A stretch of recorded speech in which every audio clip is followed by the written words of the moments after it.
Ja tu arī ej sirdsceļu darbā vai meklē to iet, proti darīt darbu vai veidot biznesu, kas ir balstīts personīgajās vērtībās, tajā, kas ir svarīgs, kas rūp, tad es tevi ielūdzu atnākt uz satikšanos ar citiem cilvēkiem, kas arī iet sirdsceļu darbā vai meklē savu sirdsceļu darbā. Neatkarīgi, vai tas uzņēmējs vai vadītājs vai strādā kādā citā profesijā, šī tikšanās tev būs vērtīga tad, ja tu ej vai meklē savu sirdsceļu darbā.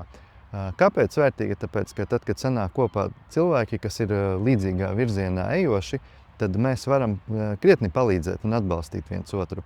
Kādā veidā es nodrošināšu procesu un vidi, kurā mēs palīdzēsim viens otram nedaudz vairāk izprast par sevi, kas ir mans vēl vairāk labāks potenciāls manā sirdsceļā, kas ir tie daži faktori, kas mani bremzē.